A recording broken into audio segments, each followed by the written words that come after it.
Okay, so welcome to our next session, Academic Hiring and Promotion, Understanding Excellence and Bias, okay?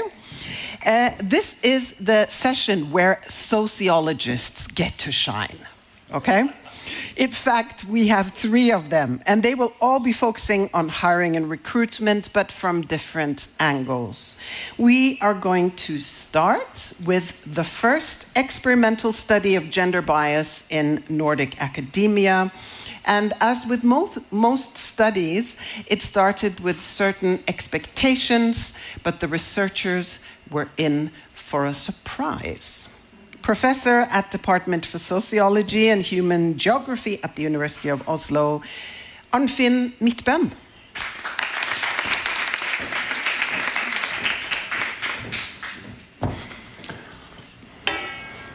Thank you. Oh, we're here. Great. So both in the research community and in the wider public and political debate, it is often assumed that bias plays an important role in creating gender inequalities. In the academic context, this, for example, goes when evaluating access to permanent positions in academia, that men and women are treated differently in that process. And as you know, as we have heard, associate professor positions is the very stage where you get to out of the liminality of academic research and actually get a permanent position. It's a very important threshold. However, bias is hard to observe directly, and we tend to have quite limited empirical backing for our claims about the role that bias actually plays.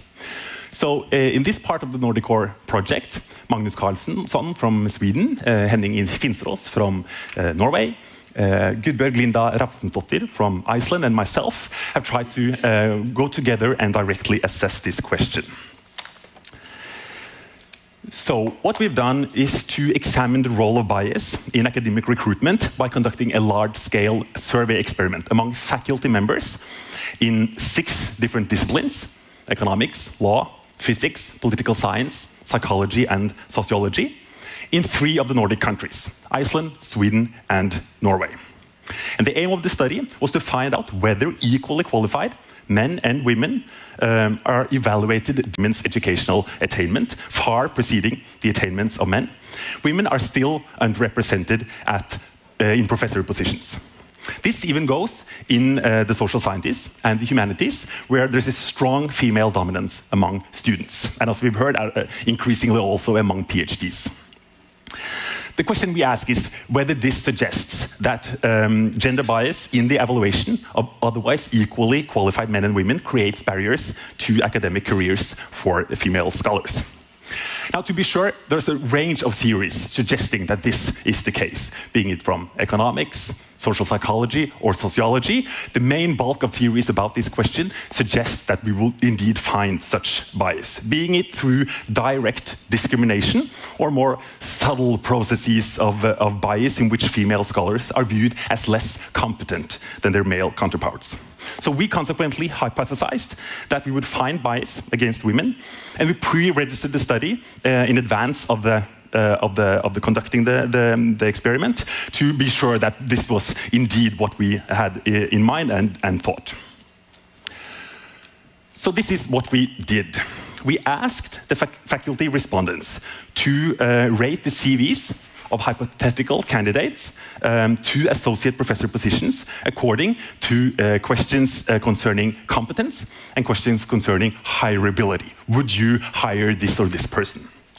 The hypothetical candidates were randomly assigned either a female or a male name. So each respondent evaluated only either a female candidate or a male candidate. They didn't compare, but only like either female or male. To examine the effects of publication records, that is the quantity of journal articles, each respondent evaluated 2 different CVs of different quality. One candidate with a limited set of publications and one candidate with a more extensive set of publications, but still within the same candidate, the same gender. In addition, to examine the role of children, respondents was also randomly assigned candidates with 2 or no children. The hypothesis being that women with children would be penalized slightly more than women without children due to ideas of care responsibilities or things that we have heard about earlier today. So altogether, 775 respondents from altogether 17 universities in the 3 countries participated in the study. So what did we find? As Asta hints to, contrary to our expectations and quite surprisingly, we found that for both evaluations of competence and hireability, the female candidates got significantly higher ratings than the male candidates. Both the male and the female candidates received higher ratings for more extensive publication lists, as thought, but we didn't find any gender difference, no difference between the male and female candidates when it comes to the extension of the lists. Both genders had the same payoff, so to say, of more extensive publication lists.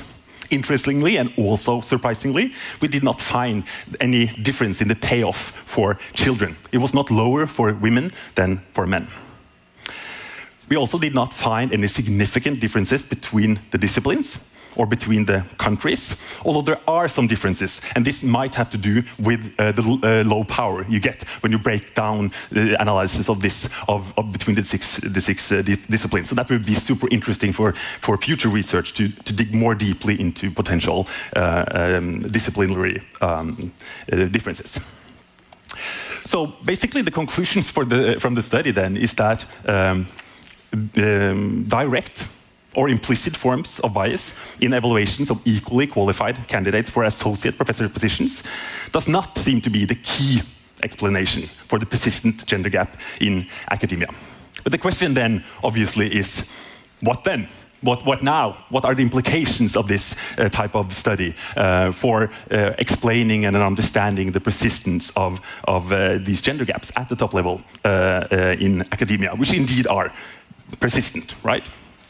So I will only show you a blank slide, and I will try to reflect a little bit on how to reflect, like how to deal with these issues. So, for one thing, I think it's important to realize that a study of this kind is super efficient in assessing bias, but only in one specific stage of the academic career progression, right? So it's completely possible that there are multiple gender biases on the across the progress from being student to PhD position to postdoc to all these temporary positions prior to the stage where you actually apply for associate professor positions. This type of study does not look into that. At the same time, it's important to realize that what faculty respondents here are actually evaluating is two completely equal male and female candidates. While often, and in reality, men and women tend to study a little different things, maybe use different methods. There might be other processes that are gendered, but not attached to the gender itself that might produce the gender inequality in the outcomes that we're interested in. At the same time, I think it's very important that we also ask ourselves the question, maybe bias isn't super interesting in producing gender inequalities in academia and access to academia. It might be the case that norms of gender inequality, gender equality, in fact has been taken up by faculty members, and that when men and women are in fact equally qualified, they are actually treated the same way. In any case, I think it's important that we also reflect on the policy implications of this type of study. As you will hear later today, the most widespread policy measure to reduce gender inequality in academia is awareness training and anti-bias training. So different types of policies targeted at something that this study suggests that might not be the key explanation for producing gender inequalities in the academic sector. So these are some reflections, ideas that I hope we can pick up on later in the panelists and in the panel. And then I look forward to hear the other panelists talking about other potential explanations and factors that produce gender inequality in the academic sector. So thank you.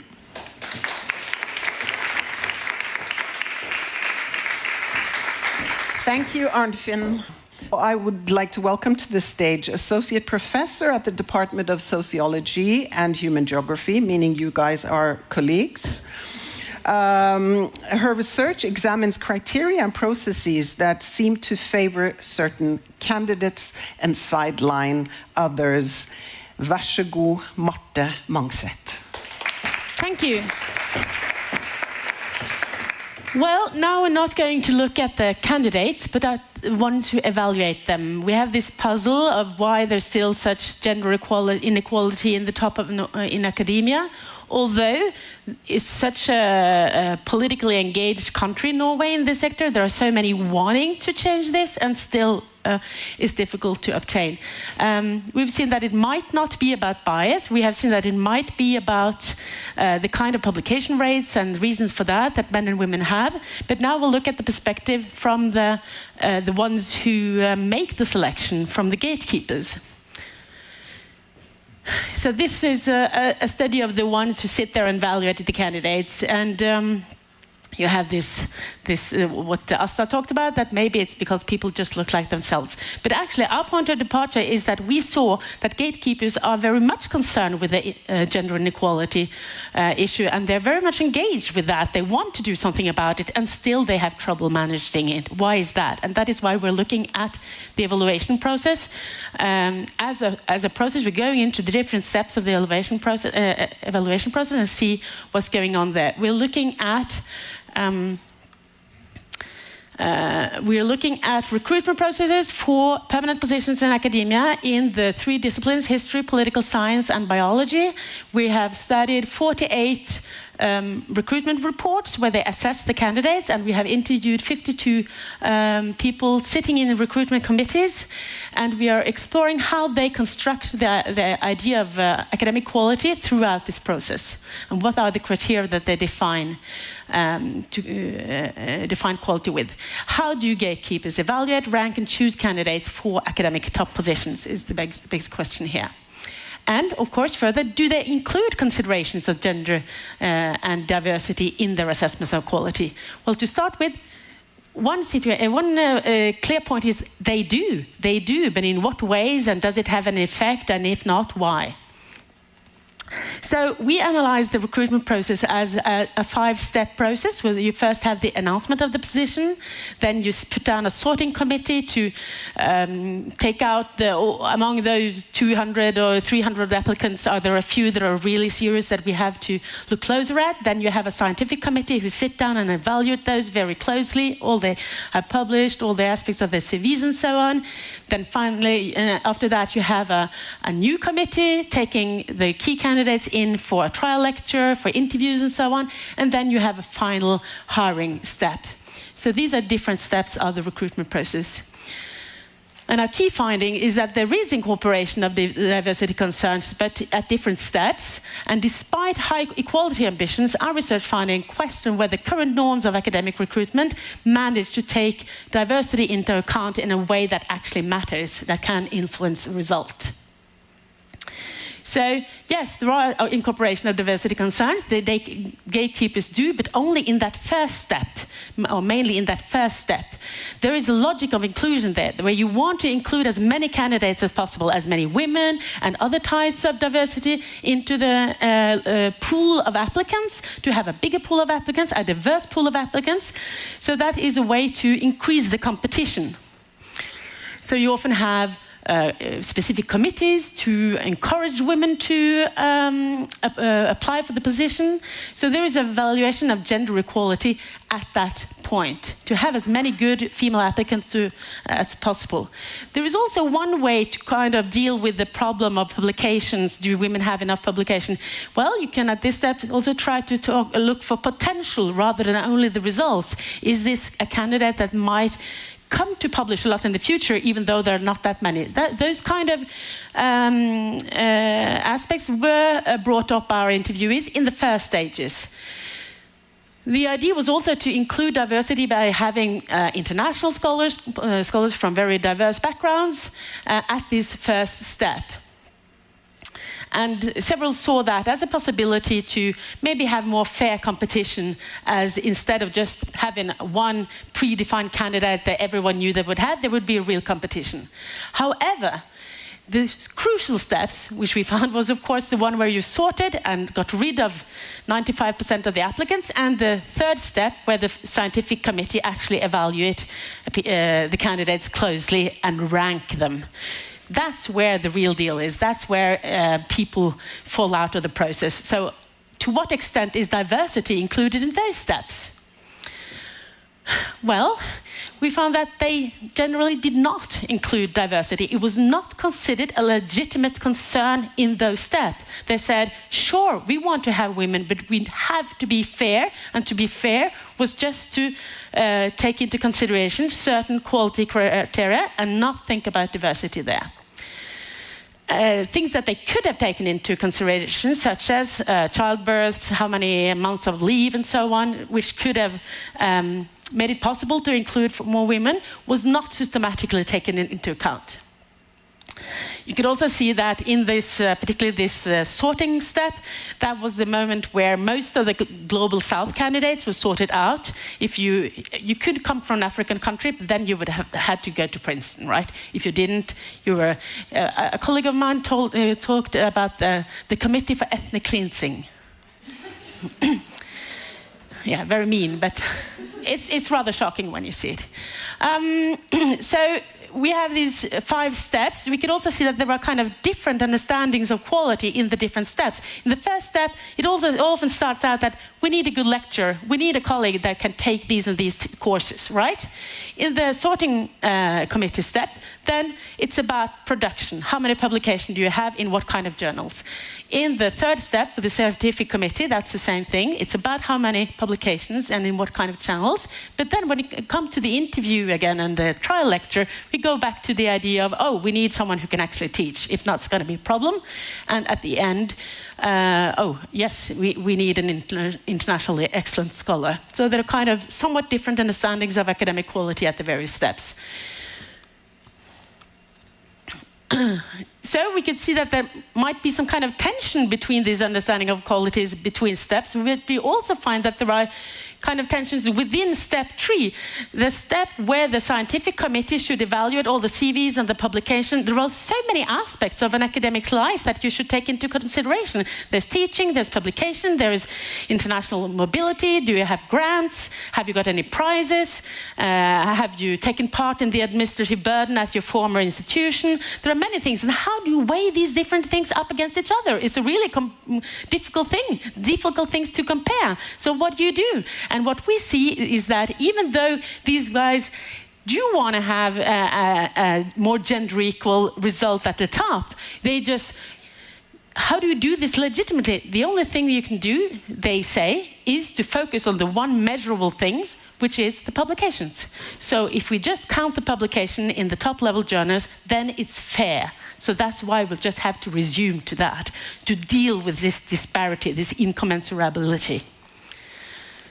And that ends up with a rather narrow understanding of academic quality, whereas many different understandings of academic quality have been present at different stages of the process, and also within step 3, they end up focusing on these publications, both, of course, because they believe it's an important part of academic quality, but also because it's possible to do in a legitimate way. It is fair in their own eyes and in the eyes of the colleagues, the ones who are going to believe or not believe in the recruitment process afterwards. So to reduce insecurity on conflict within the committee, within the department and so on, and to meet these demands of legitimacy, they end up focusing on the number of articles in high-ranking English language journals, which is a rather narrow way of defining quality. So this is a typical quote. My experience is that even though one writes about the pedagogical skills and candidates' participation in this and that dissemination is also something that is mentioned, ultimately, scholarly publications trump all the rest. That's what counts. So does excellence include diversity? Well, there is acceptance for diversity initiatives in the first stage of this recruitment process.